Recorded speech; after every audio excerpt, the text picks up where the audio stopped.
Where have all the cowboys gone? With improvements to farm technology and a distracted younger generation, the future of agriculture and ag education is more important now than ever before. So what do you do if you want to buy a house or a piece of land and settle, maybe have some crops, animals? Who do you go to buy the right piece of land so you can accomplish these goals? I'm bringing you something special today. I'm joined not by one, but by two powerhouse agents who are shaking things up in real estate. That's Gabi Hill and Rebekah Simonton. These are two gals based in Arkansas, right across the Missouri line. They've already proven themselves to be a dynamic duo and building a partnership based on grit and determination and relentless hard work. What I love about Gabi and Rebekah is their all-in mentality. From cold calling out-of-state property owners to diving deep into market research, they've shown that success isn't a matter of luck, it's about strategy, hustle, and having somebody that you can trust by your side. And believe me, these two know how to work a lead and secure big deals. $1 million listings are just the beginning. These girls can read the farm bill, for heaven's sakes. Rebekah and Gabi are going to bring something special to the table. They have a speciality that's all about land, whether it's raw land, farmland, and they can determine its value, unlock the tax benefits for you to help you monetize it in ways you may not have even considered. So if you're looking to expand into land investments, these are the professionals that you need on your team. Whether you're an investor looking for agents with the drive to get the results, or you're an agent who's ready to be inspired by their story of teamwork and tenacity. This episode is packed with lessons and a few insights and personal stories of grit and determination that you won't want to miss. As always, we would love to hear from you, and we would love to have you hit that like and subscribe button, and that would help us bring you more incredible stories. And hey, if you really want to help, write us a review. Dive in right now and give us your thoughts on our podcast. Hey, get ready for this. You're going to enjoy it. Here's Gabi and Rebekah. So they pulled show halters off, and it took the little white state ID tags, and Okay, you have to get new ones. Say this again. So, what happened now? The cows did what? So, the show cattle, you have to have ID tags. Okay, hang on. What's a show cattle? It's cattle so we produce like production beef, but we also keep registered cattle that aren't commercial cattle, and registered cattle are separate. Okay. So registered cattle, they have a tracking. You're being very careful with your words, yes, I can tell. There's a tracking number for registered cattle, basically, and then commercial cattle are just like beef. Okay, so what is a registered cattle? What is the purpose of that? Kind of like a registered dog. You know, it's a certain breed specific cow. So like Angus, Brahman. The genetics mean something. Yeah, they mean something. They become more valuable. Yep. Because there's a registration. Gotcha. Okay. And so the genetics become valuable because you might breed that bull or cow or whatever? Yeah. Okay. Okay, great. That makes sense. So, okay, sorry to interrupt. No, you're fine. So you've got registered cattle who have ripped their tags out. Well, yeah, they've ripped out like the state ID tag. So when we go show at different places, like this Sunday, we check into what's called Arkansas Youth Expo. You have to be a bona fide 4-H member, FFA member to go. But it's like, well, it's one of the biggest shows in the state. Okay. But the problem is these cows rip these stinking tags out. How of do they their rip them ears. out? Oh, like rubbing up on something. On purpose? Because they don't like it? Oh, yeah. They it's in their ear. It's annoying, and so they rip it out. Smart. Yeah. Buggers. So, okay, so when it comes to showing cattle, is it the same as dogs? So you get, the purpose is to get notoriety for the specifics of the breed. Okay. Yeah.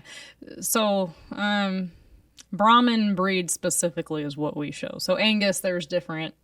Your end goal is all different for the different breeds. So like Brahman, the granddaddy show is Houston International Show. Okay, what happens if you win that show? What do you get? Oh, you get like international recognition. So then you have global exposure. So that makes your beef worth more. Yeah, more. Your genetics worth more. Okay. So like they're gonna want however they can get transported animals or bull semen. Gotcha. Or eggs or embryos. So it's great. Now we have to list this as explicit. I know. I'm sorry. No, I'm it's just okay. trying to be. I don't know what you want me to do pre-label for. You should hear the conversation I had with my doctor. I brought her on, and she's a hormone therapist, and she was talking about different types of hormone therapy. And I was like, oh, we better list that as specific in case somebody's like a kid in the back seat or whatever. But I'm fascinated by this. So don't pull any punches though. So okay, so I don't know the best way to describe it. The genetics, we'll call it, Yep. I suppose, become worth a whole lot more, and they can sell that, like, Oh yeah, you can transport it, export, import. really, Yeah. across like even different countries and stuff. Internationally, yeah. You have to Wow. you have to take a lot of process, different steps to get to that point. But yeah, definitely. Like Australia's a huge buyer, Mexico's a huge buyer. What do you freeze it? Yeah. Yeah, liquid nitrogen. Fascinating stuff. So We'll go into this later for anyone that needs some it's fascinating to me some because tax write-off. because you guys are real estate agents, but at the same time, you're just true entrepreneurs, and you know so much about your niche and your market, and I think that's why we just really click. Because one, you guys are incredible go-getters. Two, you're extremely helpful to the people around you, and I think it shows. And I can already tell just from the people that are coming around you after you guys have made some significant moves in your career. Other people are making significant moves in their career. So I can tell that you're leaders because people are already following you. And that doesn't happen by accident. So the fact that you have such a vast knowledge of not only the real estate in your area, but the operations, the business operations that happen on top of that real estate. And you guys are from Arkansas. And so this conversation can get very rural at times. And I'm going to enjoy every minute of that because I'm so fascinated by everything that you guys are doing. I can't wait to learn at your guys' feet and try to help you guys as best I can, if you want to scale that, because that's what I love to do. Is I love to take somebody's passion and help them scale that. So we're going to talk about a lot of things today, but I'm very impressed with not only the farming knowledge that you have, but I'm very impressed with your knowledge of taxes as it pertains to farming. So Lots of questions. It's usually a hypothetical question that starts the conversation. what's an example? What's an example of that? Hey, if Jim was to sell Joe this cow, but the cow died in transport to Joe, who takes the loss? Great question. Like, just random, they already bought the cow, but he has insurance, but you still have your carryover. Like, who's getting... Because it happens. Yeah, that happens. Yeah. Because there's a lot of cows in those rigs and...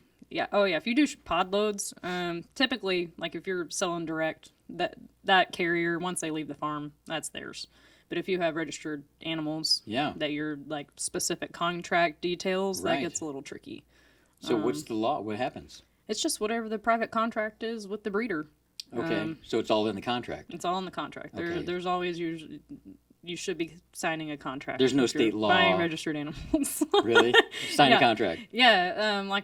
An example is like we buy from. I'm gonna shout out to England Cattle Company, Mercedes, Texas. But when they sell an animal, there's a contract there. Good company. Very good to do business with. Absolutely. Yeah. Yeah. We started out doing some not so great business when we first got into the breed, and thank God for the Englands, because I was probably not going to breed registered cattle for much longer. Wow. So you bought registered cattle from this company? Yes. So they go to shows, and they've got great genetics. Oh, yeah. They have wonderful. They've done the things. Mm-hmm. And when we started out, we knew we wanted to do polled, which means no horns. Okay. It's just, in my opinion, where the breed needs to go. All the breeds, they've all went polled.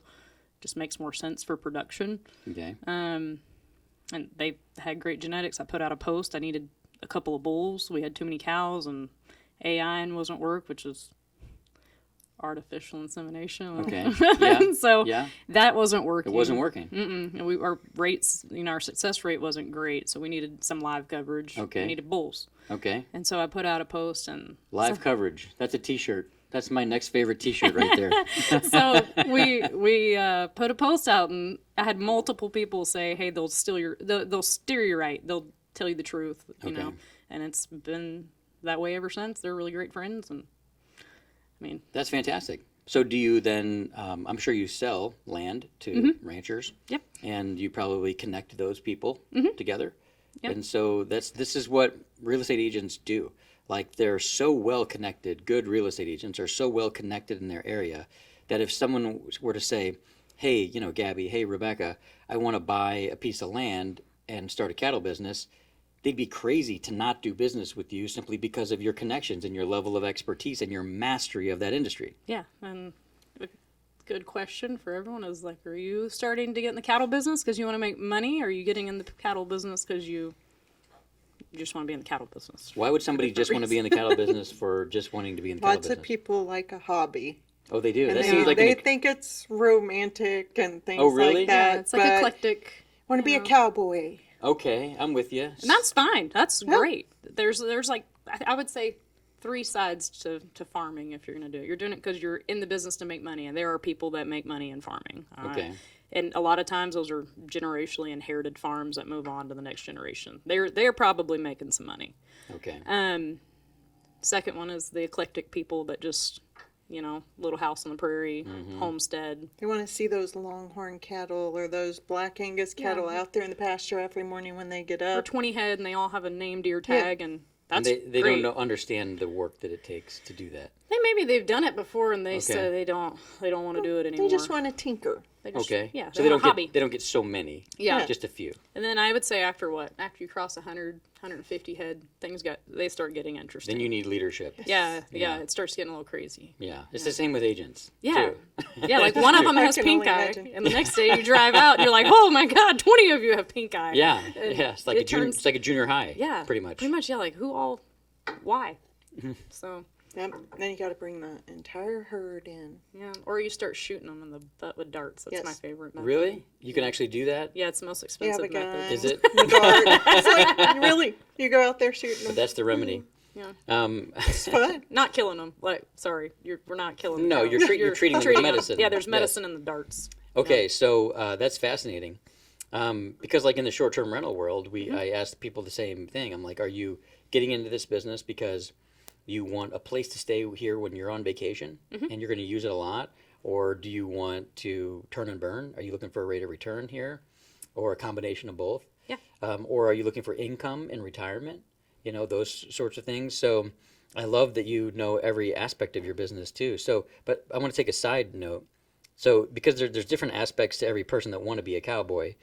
Do we need more cowboys? Are there plenty of cowboys, or do we need a few more good ones? Agriculture's a dying generation. Is it? It is. Yes. Yeah. So I tell people, I have a girl right now who's buying a farm. She's a really good friend. She's doing an FSA loan, Farm Service Agency, through the USDA agriculture loan. And I told her, I said, as your friend, like, I don't want you to buy something that you're not going to make it. That's not what anyone wants to see. You don't want to see your friend at that point, not make it.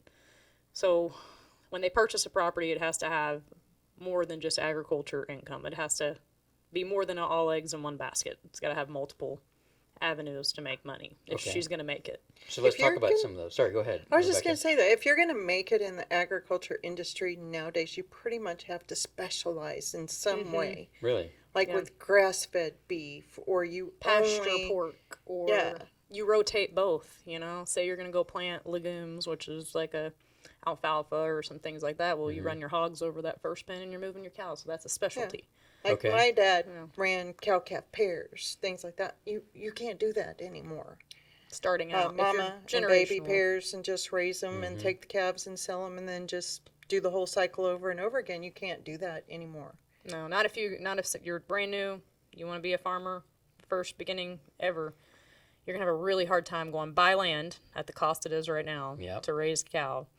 And then 2, the price of cattle right now are the highest they've been since 2015 prices, I would say. And they've been pretty steady, and I think they'll stay pretty steady. Yeah. I think my point is that you expensive. really have to be specialized because there's no way in traditional cattle farming that you can make enough money off the traditional operation to pay for land at the rate that it is nowadays. So what do you see happening then to the future of it if new competition can't come into the marketplace? And I know it's a consolidating industry and has been for a long time. Creativity. I think they're just going to have to get creative. Okay. Hobby farms and... Hobby farms, but like for this girl, it had a shop building on it. And so she can section that off and then rent it out. So she can ask for a partial release later renovate that little shop building. Where Carroll County has hardly any rentals, so she can pretty much name her price. Wow. So that will almost pay her farm payment, and then the cattle will just be extra income. And so then she will be having an income at that Multiple point. streams of income Yes. off of your rural property. Yes, you're going to have multiple Yeah, streams. and when she bought, I said, you need to have somewhere that has development potential. That way, if you get in a really bad year, you can sell off an acre, and the acre will more than make your payment. Okay. Pull you out of a bind. Gotcha. Yeah. Great rule of thumb. Yeah, just don't. You gotta just make it work. Make it smart. Think 20 It's to so 30 hard. years ahead. You never know what's going to happen. I mean, you could have a drought that year. What was that horrible one we had back in 2012? That was bad. And at the time was running 300 head of cattle, and it was we had nothing to feed them. catastrophic. I mean, it was catastrophic.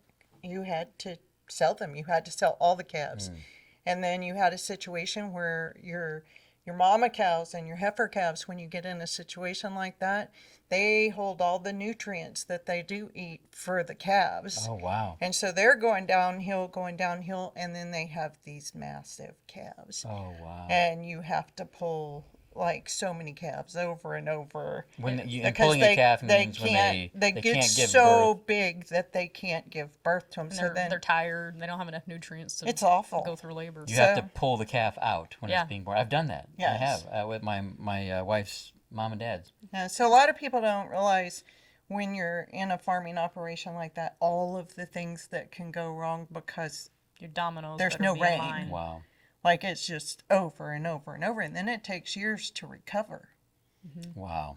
So if you have plans in place, worst case scenarios, they may never happen. You may get really lucky. It may never happen. But in So case they do. You've got to have a contingency plan Yeah, you or gotta some have- money saved up for. Rainy Just days. in Worst case, case yeah. scenario. And then, I mean, that's a business. I know a lot of people that make a lot of money off of drought-stricken areas. Oh, really? Oh, yeah. These, I have a lot of friends, they bale a lot of hay. And so they'll go, a lot of times Texas has a lot of drought cattle, is what they call them. They're Okay. skinny, they're pairs, they're real skinny. So you can buy them cheap. You take them up here. Arkansas got a lot of rain, they got a lot of grass. They'll feed them out, get them up to weight, take them to sale barn. They just made $1,000 a head. Wow. So, I've done it. I did it a couple of years ago. Yeah. Paid like $350 a head, and then the cattle market went through the roof, and every calf paid their mama off 3 times. Oh my It was that's great. phenomenal. Yeah, That's but great. that's not always Yeah. the case. So Sure. it's Timing, right? yeah, timing. You just Yeah. got to teach them tactics before Just they like get started. the real estate market. Yeah, it's the same concept. You got to watch the market. You got to know how to adjust to it. Yeah.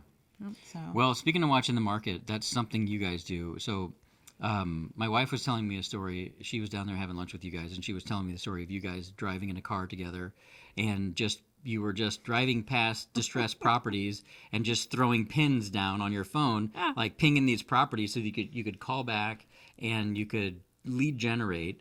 And that's one of the cool things that I've noticed about you guys is that you're always generating leads. You're always getting into real estate conversations and apparently, farming conversations, just because there's so many conversations to have. Oh, yeah. But as it pertains to, your real estate business, which is how we know each other, I'm impressed at your ability to just go get it, both of you. And you're a great team. So can you guys tell me a little bit about how you guys came together to be a team? we met. Good Lord, how old is Keegan now?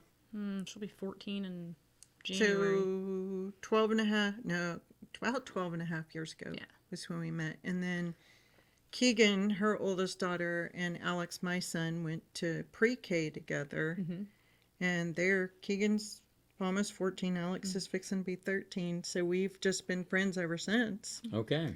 And I don't know, I lots went of bike interest. We became really close. I went through, my girls, their dad and I split up, and I worked at the granite shop across from where her first boutique was. Okay. And so she's all the time, she's like, I really need somebody to come take Model. pictures of these Need a clothes. model. Yeah. I hate pictures so much. And she'd talk me into it. And so I'd go over there and And she was the best model you could ever ask for hated 10 it years. so much. Wow. 10 years. Still to this day, I hated it.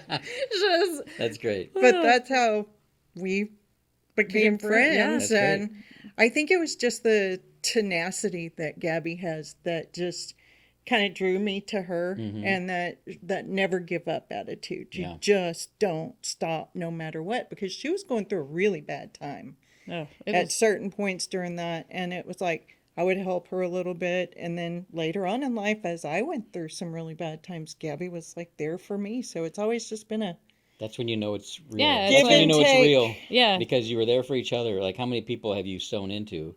And when you're how many people, Gabby, when you were going through that, it was surprising to you? A ton, or you asked for grace. You're like, hey, I can't come to this event. Like when I say that, I didn't want to say, hey, I'm broke. I have no gas money. I can't get to your birthday party for your child. It's like I cannot get to your birthday party. If I want to go to work on Monday morning, I can't come to that birthday party. Right, and some people just don't understand. They didn't understand, so they took it very offensively. Yeah, personally. Yeah. It's about me, right? Yeah, when really it's just the honesty behind it, and Sometimes I think God takes us to those places so that we'll never forget what it felt like to do that. And that certainly happened in my life. Like there was, it's a really long story, and I'll get into it in a future podcast, but it's generally about tithing. He was convicting me, and he was, asking me to give even above and beyond my tithe.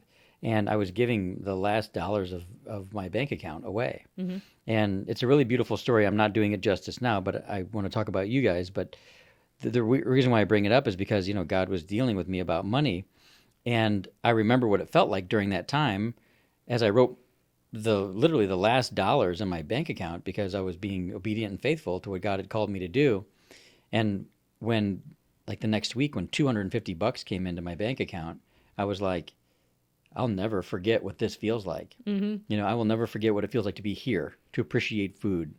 And those, you have to appreciate that. Sometimes I think he takes us there because he wants to bless us, but he wants to do it in a way that will honor him, that will continue to inspire us to leadership and compassion. So what do you think? Oh, I agree. I know that what we've been through in our lives, knowing each other, has changed both of us to the point, and we are, I think, so much better people because of what we've been through than we were prior to it. And I think that we give back a whole lot, and we have, I don't know, our philosophy of helping other people be more successful brings more success to us because it's what we love to do. And I think because we went through those times is why. Ironically, I think too, the really hard times, like when it was the worst, you couldn't go anywhere. It's like I gardened a lot. We hunted a lot. Gardened some more. Kids, that's my favorite. When I feel like everything's spun out and I can't keep up, like I know that I can go back to that place where the hard put me, and it's like grounding. Right. And so are you saying it was this was during the divorce, so you and your girls, you just went hunting and just... we just stayed home. We didn't go anywhere. When I met my husband now, he said, what are your hobbies? What do you do? And I said, well, I go to work and I come home. She gardens. I garden and I have my kids, and we have 4 goats and 13 cows, and I named all the things. He's like, no, what do you do? I was like, no, that's what we do. Yeah, that's, you work. Work is your hobby. Yeah, so we want to go on a date? And I was like, yeah, sure, we can go on a date. And then after that, he's like, when do we get to see each other again? I was like, I guess you're going to have to come to my work because I don't know when you're going to see me again. So it was, and that's how it was. He worked, and when we first started dating, he was getting into rental properties and flip houses, and so I want to be working on this house all weekend. I said, I'll come help. That sounds way better than an awkward conversation. Gabby be over there painting houses. Yeah, and so that's kind of where our relationship took off. He said, well, I got to build a fence this weekend. You probably don't want to hang out. I was like, well, if you need company, like I can help you build a fence. Yeah. So he's like, really? It's nice to have an extra hand. Yeah, that's... A 2-man job is always faster, easier, and more fun. Probably doing the same thing at home anyway, so I'm happy to come help you. Yeah, exactly. And so that's how our relationship really took off. Cool. It was... You can ask my son, Alex, that's all I do is work. He's like, that's all you do is work. So now we work and we fish. Oh, good. Yeah. Because we're both huge fishermen and passionate about that, so... Well, you're a great mom, Rebekah, and... You're even I heard the story about how you met your son and that story, and I won't get into it now because it's your story to tell, not mine. Yeah. But I just wanted to say that this is a very beautiful relationship that you have with this boy who you've become his mother, And it sounds like you guys just have a tremendous relationship based on what I've heard. And, since we're on this topic, I told you, I said I wasn't going to let you leave unless you were able to share your story, your grit, your passion for just it's something that happened to you recently. And I would love for you to share that story, because for people out there that need to believe they're stronger than they are, for people out there that, are they don't have any hope, or for people who are already practicing successful rhythms that just want to hear just the personal power that you have as a business person, as a mother, as a human being, as a person that just claimed victory over your body. So inspiring to me. So would you mind for our audience? And be sure that you get close to the mic, because I don't want anyone to miss any of this. From the beginning on it, because Gabi and I were at the Arkansas Real Estate Convention. Oh, yeah. We were having, I thought she was being a fuddy-duddy. She did. She was just like, let's go do this. Let's go do that. I'm like, I just don't feel good. I just want to go back to the room. And I kept telling her, had some kind of weird catch in my hip. Nothing else was hurting. Just my right hip was hurting. So we went to the meetings. We did everything. Then we came back from the meetings. I went to show property.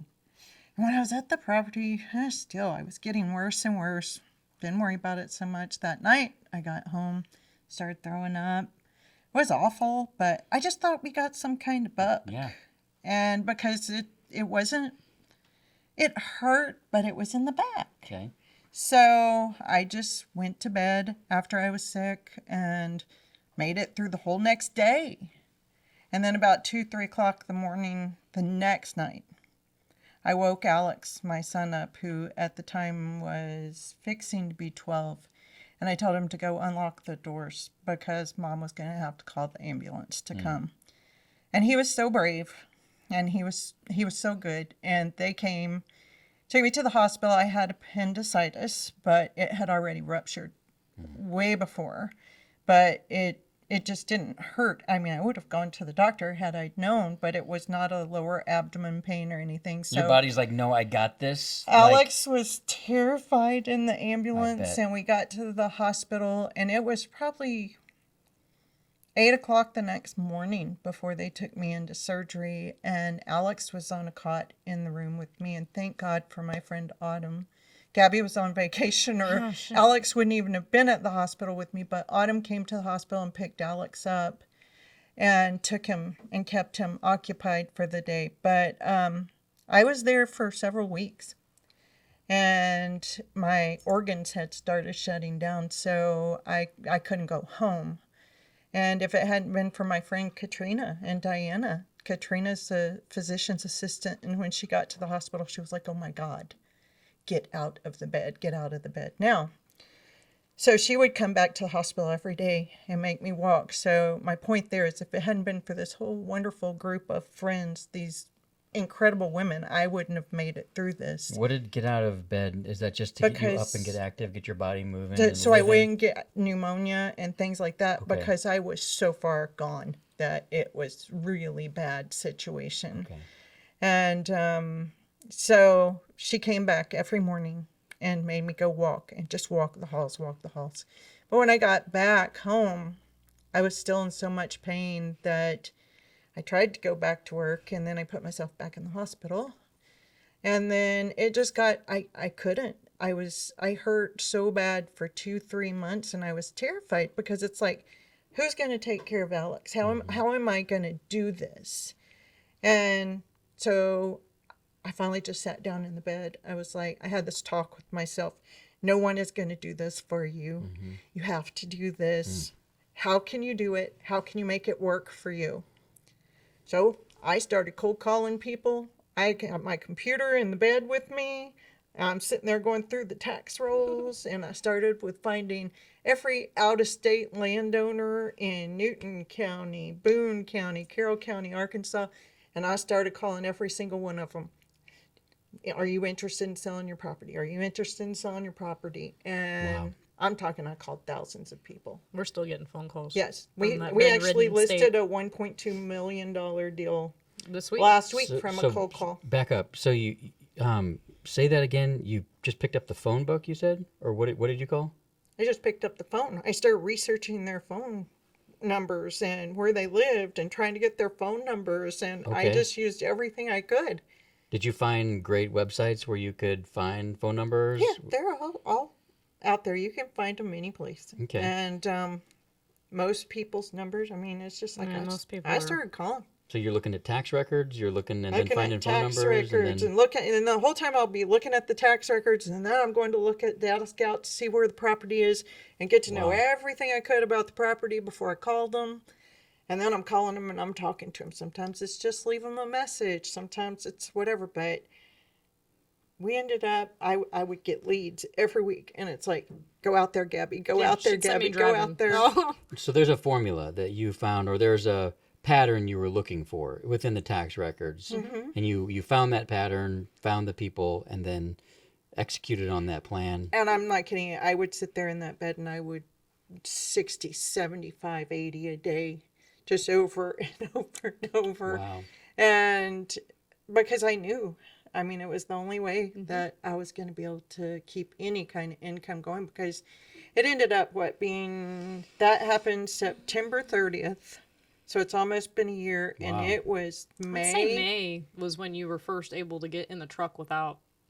But by the breathing time heavily, May like- got there, I think we had $16 million in listings Wow. from me sitting in the bed cold calling and going, go do this, Gabby, go do this. It was nonstop. Like, it was constant. It was. And so I think that's kind of where we were already working the business together and relying on each other, because if she had stuff to do, I would take her kids. If I had things to do, she would take mine. But I think that's the point where it was like, we really need to be doing this more together. Yeah, we tried to reach out and bring other agents in to do it too, and that just never did. They do it for a day or two, and you're like, no, it has to. You can even find people's Constant. text messages. Oh, I are mean, you their talking- mobile numbers Oh, really? online. Yep. So you're talking about you tried to Text bring other 'em. agents in to teach them this proprietary strategy Yeah, we that you guys tried. came up with, and they just didn't want to do it? Nah, I think it takes a certain person. Like, it takes a certain. Well, it takes a lot of research to sit there and So figure it all And like out. trust, It takes a lot of times it takes what, up to 2 hours to get the right contacts for trust. Yeah. I mean, it's Gabby's really good at that. Like, a I long would time. take one list, like, even after we got past this point, I was back in the office. I would get the There's a lot of list, LLCs and that I suck. would sit there and I would go through the whole list as fast as I could. And then all that's left is the trust and the corporations and stuff. And then Gabby is like expert at finding all of those numbers and the people involved in those. Great. I really like. So I would pass that off to her, and then I would get the next list, and I would go through every personal person on there, like where it's faced, one person. I do that, and then I pass it off to her. So we kind of found that thing that worked for us, and When we get extra time, we still do it. yeah, we When did. if it's raining, we're not going anywhere. We did a little we bit like this made week. ourselves do it. Like, I really don't want to be doing this, but It's been said that focus is the new superpower, right? So you guys are focusing on this. It's working. This is awesome. You could sell it as a proprietary strategy to people, as a method for $37 a month plus coaching. So that's, and I could help you do that. I could show you Yeah. how to do that, or connect you with the right software and systems and people. So this is really cool. In the personality test that I developed, this is what's called being a locust. So this is what the locust does. And locust, and I developed the personality test based on people that I watched. Like, I just watch people, and I'm like, how on earth is this person that has no social skills, that doesn't shower very often, like, how is this guy getting listings? Like, and then I would watch him, and he'd be doing exactly what you're talking about. He's going through tax records. He's just a locust. He's devouring one blade of grass at a time, and coming up with great connections, getting into real estate conversations. But guess what? He's poised to do really good because of the research that he's done, right? So everybody else is door knocking, right? Randomly going up to somebody's door and saying, hi, I'm a real estate agent. There's a reason why you're a real estate agent. There's a reason why I'm demonstrating my value now because I've done research, and I might have somebody that could help you. Are you interested in selling this? Or, hey, you must be an out-of-state owner or an absentee owner, and you just inherited this property, or somehow this property just transferred, and do you know what you're going to do with it? Are you needing to sell this? Yada, yada, whatever it is, something like that. And I'm not asking you to share it because it should be proprietary to you. So please don't share it here. I don't want to share. No, you don't have to. There were Here. lots of little tricks and things along the way that we figured out as to how to make them We work. taught a couple of people, and I was really expecting some to take off with it and just... They won't do it. That's the story of my life, They ladies. won't do it. I cannot get people to give a rip about their business, No, it's strange. especially real estate agents. Yeah. I hate to say it. They in large part wait for business to come to them, and you cannot do that. No. You must be valuable, and you are demonstrating your value the minute that you do that. That's why we're here, right? Yep. It's because we are definitely kindred spirits. And thank you for telling your story, Rebekah. You're such a tremendous mother, and I have so much respect for single moms. I just did a podcast with April Lister from our office when we did that podcast specifically to help single moms that were in business. And so this is kind of part 2, to that. Bringing powerful women onto the podcast because it's necessary, especially in Arkansas. I hate to say it, but because I'm not one of those guys that's like, I'm from Missouri, you're from Arkansas. I love the Ozarks. I'm a citizen of the Ozarks, and I love Arkansas, and I love the culture there. I will say that it's a male-dominated culture in large part, and in a lot of different ways. So there's so much opportunity for you ladies, especially now as leaders, to lead a lot of people to great success, vocationally and personally. Yeah. Is that something that's part of your plan, or you? Absolutely. Is it? Tell me about it. Tell me about where you want to go. What do you want to do? What do you want to grow? Because we just joined forces. We're at EXP together. I'm so thankful. You guys are tremendous leaders, and it takes leaders. Like I decided in my business not too long ago, I changed the profile of who I wanted to sow into and who I wanted to do life with, and I realized that I didn't want to grow champions anymore. I want to grow leaders because champions are great. We all need champions. They inspire us, and we're inspired to get close to this champion and learn what they know. But they're horrible teachers. They don't really care. They just like the accolades, and they like the money, and they like the, ornate armor that they get to wear that was donated to them by rich people. And kings and queens have the burden of leadership, and leadership is a burden. And I think real leaders are called to leadership because the ones that choose it are there for significance, but the real ones there are the real helpers in the world. And I can tell that you ladies are helpers, and you just are. You truly are, and I've seen it already. And I want to know where you want to grow with this. Where do you want to take your career? Paint that picture for us. Well, I don't mind. I don't mind too. And we had a meeting about it earlier this week with Ashley and everyone talking about what we wanted to do and where we wanted to take our little Shop the Ozarks office in Alpena, Arkansas. And I think everyone there is on board. We are not only interested in helping each other build the best and consistent real estate business that we can to get everyone to the level of income they want, but we're interested in helping other agents become successful with EXP as well, because I get we excited want when a people get sustainable listings. income for the future. You bet. And I think that's what excites us, and that's what excited us about EXP when Ashley brought it to us in the first place. That was what was so exciting. You can grow passive income. Like think about it. Like I even people who are already I've brought to EXP, and I talk to them, and I'm like, why are you not participating in the agent equity program? You can take 5% of your commissions, and you can buy EXP stock at a 5% discount. You're saving 5% of your income automatically before anything happens, and it's just totally this this pay yourself first strategy. And you're paying yourself with money that pays dividends to yourself, and you're buying at a discount the minute you buy it. So you make money when you buy, which is what we do in real estate. It's passive income, which is what we do in real estate. So why can't we get more real estate agents interested in passive income that happens when they're already doing the same thing? Like if you're a boat and you're making a wake, and imagine that wake being a pile of money, it's blows my mind that most real estate agents are like, oh, that's that MLM company. Yeah, that's exactly what I get a lot of that. And we had a big conversation about this at the meeting the other day. Because I pay attention to it, because it matters to me. Like I'm holding on to the strands of everybody, but I trust other people to lead in the organization. If you guys need me, you got my number. You call me, and I'm there. But we're a family, right? So you'll probably hang out with, big sister more than you would need me. I'm kind of the crazy uncle, but just let me know when you need me, and I'm there. Like, and I'll bring the boxing gloves too, because I'm very passionate about other people's success as well. And like, I can't wait when you get everything set up there. I can't wait to show up and support you in whatever way that I can. Oh yeah. And train people, and we'll do trainings, we'll do whatever seminars. And we have you guys be a part of our RenCon and teach people stuff and get business going your way and bring investment opportunities to people up here, and then we'll pitch them on stage. I have so many cool ideas I can't wait to enact. But tell me, I keep interrupting and taking these side trips, but tell me where you're, what do you want to do with this?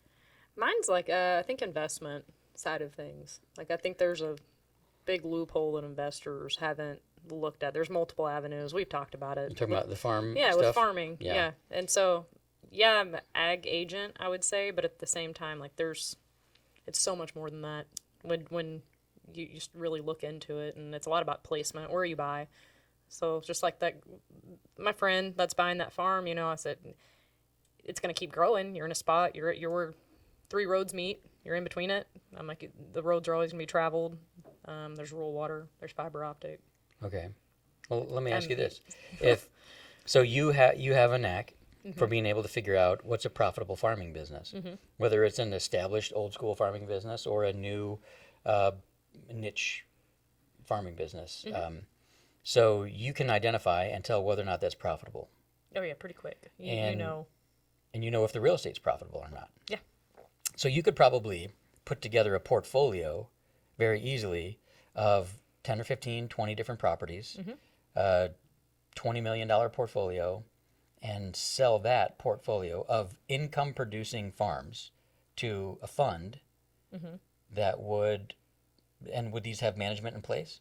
Yeah, I mean, you could buy them with management in place. Leases don't pay great. Like lease land is not something that you make a ton of money off of.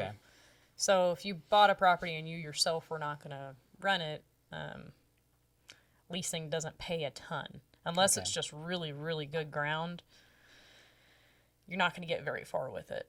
Okay. And you also know whether or not the ground is good, and you also know, you said something the other day while you were just out here, and it's like if you buy land in Arkansas that hasn't been bladed. Yeah, so you can like take raw property, turn it into farming. If you're looking for, you want your property to make money for you in, let's say, 10 years. You need to get rid of some funds right now.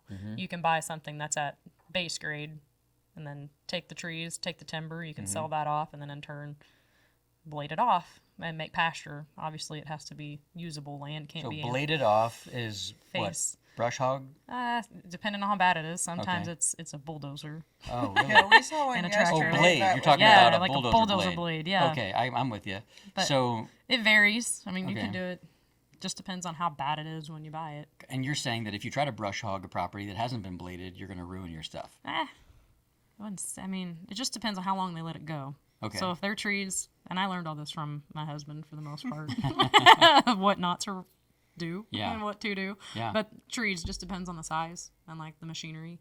Okay. So sometimes you can't get away with a brush hog and or a mulching head or something, skid steer, tree pullers, Okay. grapple bucket. I mean, there's And a a lot property of that different ways to has do it. a property that has been bladed is worth more than ones that haven't. Yeah, you're not putting wear and tear on your equipment. You're not having cattle fall into old root holes and things Right. like that. And you know if a property has been or hasn't been. Oh yeah, you know. You absolutely know. You How can do you shake your know? truck across it. Oh, really? If it beats your teeth out of your Okay, head, okay. probably It hasn't been long. bladed. But, yeah, unless it's wintertime and the cow patties are frozen. Or It's like not the same yesterday, effect. we were dodging stobs. Yeah. I was like, how can we get I through know, so here Rebecca, you have 10-ply without tires? getting What do you- a flat today? Well, that's fascinating to me. All right. Well, what's the most exciting thing you're working on right now that you want to talk to people about? You got a deal for sale? You got anything you want to promote? How can people get in touch with you? We'll put your contact in the show notes, but how can we help you? If there's somebody listening and they're like, okay, that's it, I'm sold. I'm starting a hobby farm in Arkansas, or I want to just invest with these ladies. Yeah. What do we want? What do you got? And how do we do it? I guess it's what the consumer wants. What does the client want? What do they? We've got lots of clients coming to town that are cash buyers looking for very large tracts of Yeah, land. Okay, let's large talk about tracts of that. So land. if you are a person that is looking for what? A, B, or C? Yeah. I mean, A being just recreational. That's kind of most of Newton what our County. stuff is. Recreational Newton County has been. We have clients What is coming that what's recreational? that it's just for ATV, Okay. hiking, horseback riding, kayaking, canoeing, whatever they want to do, fishing. camping. It's not productive agriculture land. It's just a recreational retreat property. So our Okay. base, like your base land. That's Okay. Lots of acres too. oh, Yes. lots. Yeah. Newton Okay. County right now is, if someone's selling, or I mean, we have tons of buyers looking. If somebody's wanting to sell, they're looking for large acreage tracts with water features and, just springs, lakes, rivers, anything. And they're looking to move out of the city Okay. A lot of and people move leave in to Newton County because the population is so small Okay. in Newton County. Okay. So what would B be then if they're looking? What else? B would Oh, B would be like investment. Those are good ones. So they want it to be productive. They want it to serve its purpose for what they need it for right now. A lot of times it's like just a write off. Hey, I need a farm. Here's a classic example. Chicken farm. Yeah. Okay. I'm not going to share. I won't share the names, but I can give you the same business plan. It's a repeat cycle. Tyson. I already know. And no, this one's like Different. California. He lives in California, so he sells real estate in California. The land value gotcha. there is so much higher Okay. than here. He has to buy 400 or 500 acres Hmm. here just to offset the capital from The exchange. California. Yeah. Okay. So he's doing that. Well, he's buying base land or he's buying cattle. So it's Oh, it's a high net worth individual. yeah. It's one of these Bill. What's his name? The Microsoft guy. Oh, Gates. Yeah. Yeah, it's so him. kinda- yeah, like he owns more land than Yeah, they're just buying it, but they need a tax write-off, but they're very strategic on where they want it bought. They know, Gotcha. example, we're in Branson, we're growing. Mm-hmm. So if we're 20, 30 miles outside of Branson, it's not the face of a cliff, and it's usable, it has a purpose, it has a tax write-off year after year. There's Schedule F filed Okay. year after year. It's a benefit at that point. Well, in the meantime, in 10 years, that land is just growing and how much it's worth. Okay. So they've taken and invested in an asset that's going to pay them back. Probably what they made in California, here. So Yeah. they're just going to do it again Okay. and again. Okay. So recreational land, investment land, and what else? We have some development. I wouldn't say a ton. We've got clients looking for rentals. Yeah, rental properties. That's a lot rental of them. properties a big thing right now. Okay. Residential rentals. Yeah, residential rentals. 3-bed, 2-bath, the same. Fourplexes. Do you do much of that? Duplexes. I have to look back into it. For a little while there, Arkansas doesn't have a whole lot of fourplexes. You have to have sprinkler systems after certain codes. The codes are kind of crazy. Okay. What else? I mean, Airbnbs, short-term rentals. Lots of short-term rental. Starting to grow out there. Yeah, it's just they want to be able to go to Branson though, or the Buffalo River. Okay. Newton County. Yeah. Right. Yeah. Yep. Homesteaders. We've got a lot of homesteaders. Really? Yeah. You can still homestead? Yes. Yeah. Arkansas has a homestead exemption, so yeah, that's your Lots primary of residence. people. So is it still the same as it was like in the 1800s? Like you go and you have to No. take this land. What does it mean You nowadays? can just claim a credit now. It's like Yeah. it used to be 300 and I think 360 a year, might be give or take. Okay.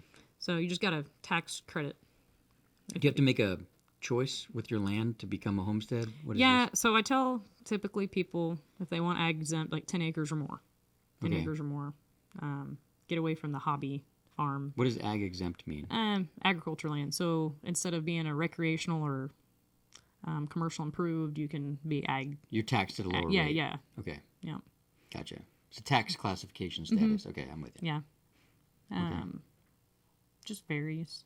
But homesteaders, People wanting to live off the grid. yeah. You get a lot of them, though, that just, they either know what they're doing and they know exactly what they want, or they come to you and they're like, we want chickens and we want goats and we want a milk cow. Okay. And we And they want to have live no this idea how way, to- But yeah, no idea. Never done how it to in do my entire life. Let's do it. And you're like, okay, well, I got a plan for you. Good thing. Yes. You need this kind of land. You can talk to these two people to buy the chickens and the goat, all right, and the cow. And then what else? What other equipment do you need? Yeah. You know, I mean, I'm not asking you. Yeah, I'm saying, you're- Hard work and grit. Yeah, hard hard work work. and That's grit. the first thing. And then a lot of times I have to, you can still get a view, but a lot of times your most productive land does not have, a view. you're not It's not sitting at the ridgetop end of a land? cliff overlooking. Yeah. What no. is the most productive land? Like, River bottom. yeah, river bottom side, Topsoil. topsoil. Yeah, you don't want a lot of rocks. Not a lot of sand either. Just usable. Yeah. Yeah. Is there a lot of crappy land out there? So, our area of Arkansas and probably part of Missouri too, poultry houses have improved the quality of the ground tremendously. How come?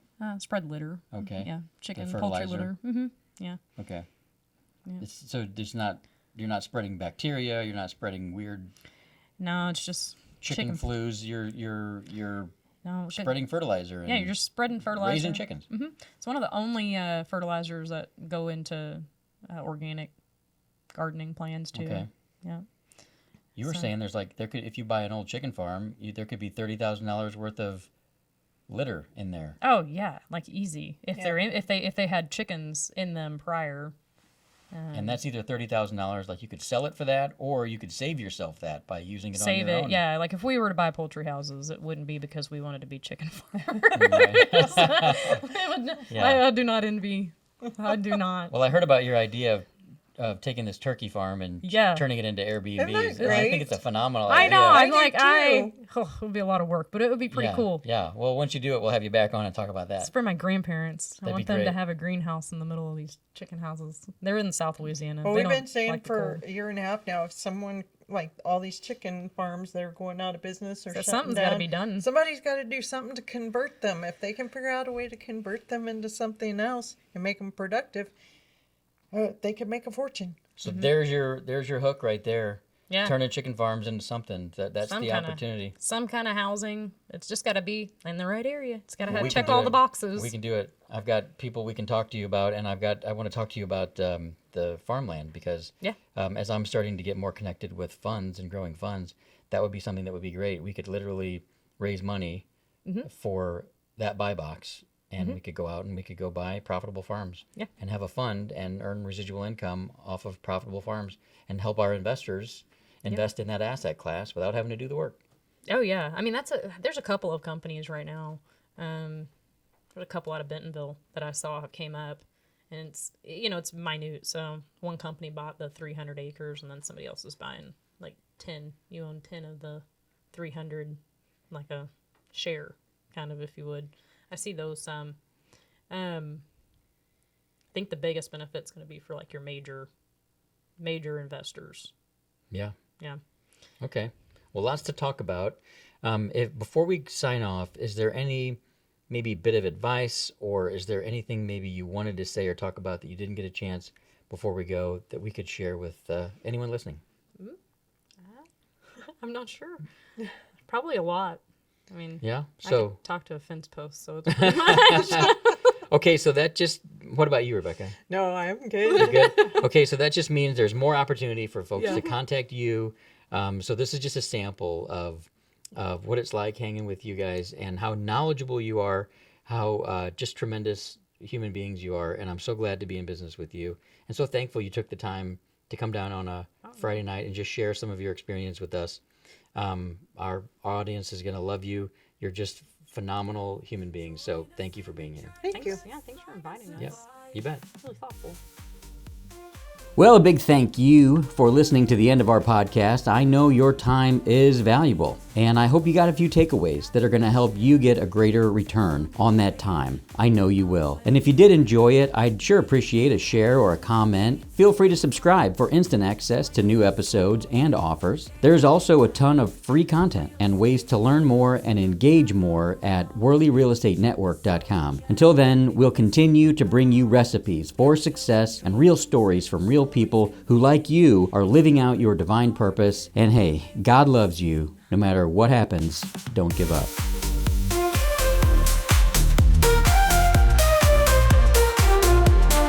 Agents and builders, we gather and share tips on the trade, knowledge laid bare. Making connections, dreams taking flight. Join us, we're soaring through day and night. So tune in and share, let inspiration flow. Cocktails and dreams, together we grow.